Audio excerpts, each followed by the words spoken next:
Ouverture aux assises du procès du gang des saucissonneurs. Ils étaient 9, 8 hommes et une femme à comparaître aujourd'hui devant la juridiction.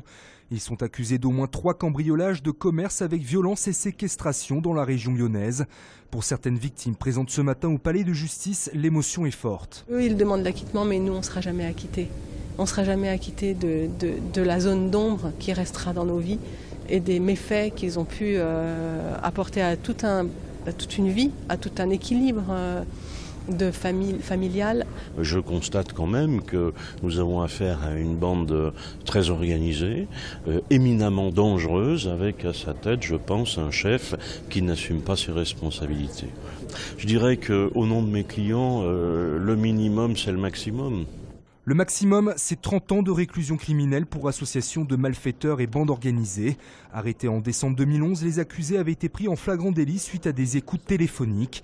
Un procédé discutable selon la défense. On en viendra forcément à parler de ce sentiment de malaise, d'avoir des policiers qui surveillent des gens dont on sait pertinemment qu'ils vont passer à l'action. Moi je dis que si on peut intercepter et mettre hors d'état de nuire des malfaiteurs, autant le faire tout de suite et pas attendre un flagrant délit. Ce procès fleuve devrait durer 3 semaines. Une idée justement pour prévenir les braquages contre les commerçants. Un dispositif d'alerte par SMS va être expérimenté sur Oulin en 2016. Dès qu'un délit sera relevé dans le secteur, les forces de l'ordre préviendront en temps réel par SMS les commerçants du quartier.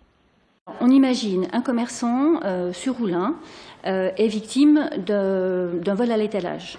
Il compose le 17.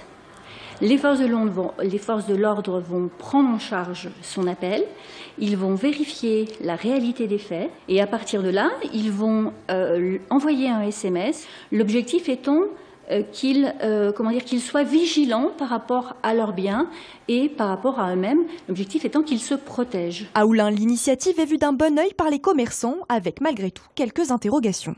Tout système de prévention est toujours bon à prendre. Par contre, c'est vrai que recevoir un SMS, ça peut être bénéfique. Mais par contre, je ne suis pas persuadée qu'en fait, au niveau des braquages, que les gens restent sur la même zone pour continuer en fait à faire des braquages ou des agressions, quelles qu'elles soient. Je pense que ce qui pose problème aujourd'hui, comme je le disais, c'est d'avoir la réactivité en fait entre le temps d'appeler la police, le temps qu'ils nous posent leurs questions qui sont tout à fait légitimes et le temps qu'ils interviennent. Je pense qu'un SMS pour prévenir qu'il y a un problème compléterait le dispositif pour qu'il soit bien complet. Le test oulinois devrait durer 1 an. Un second site sur Lyon pourrait également expérimenter ce dispositif avant fin 2016.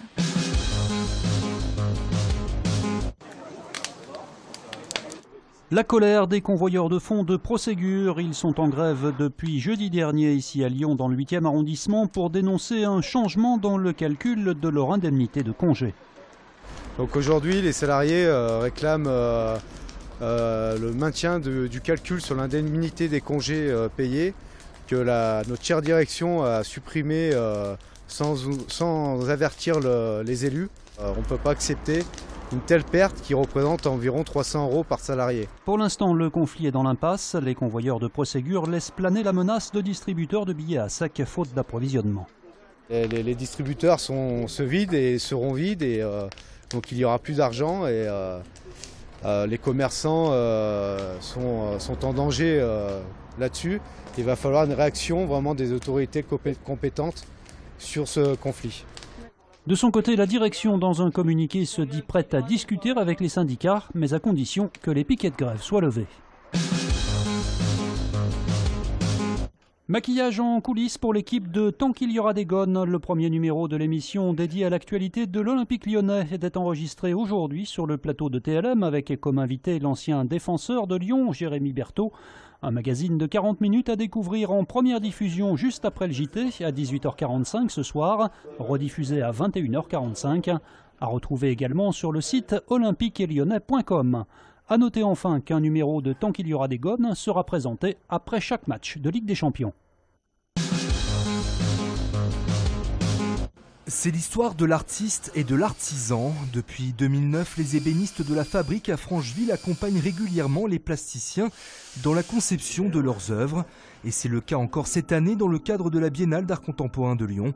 Pour l'occasion, ils ont participé à la réalisation de l'œuvre de l'Américain Alex da Corte. La difficulté sur une pièce telle que celle d'Alex, c'est à la fois de mettre en œuvre nos savoir-faire traditionnels, d'ébénisterie, de menuiserie, mais aussi de nous laisser un peu surprendre et décaler par l'artiste.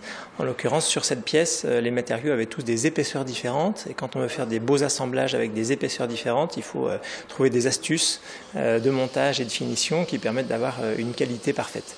Une qualité obtenue grâce au savoir-faire des ébénistes qui renouent avec la dimension artistique originelle de leur métier. L'essence du travail d'ébéniste, elle intègre effectivement historiquement un travail de création. Nous travaillons avec des créateurs qui sont des artistes, des designers, des plasticiens, des scénographes. Et nous apportons des compétences de conception qui permettent de produire le projet du créateur sans le dénaturer. L'œuvre d'Alex da Corte en collaboration avec la Fabrique est visible jusqu'au 3 janvier à la Sucrière.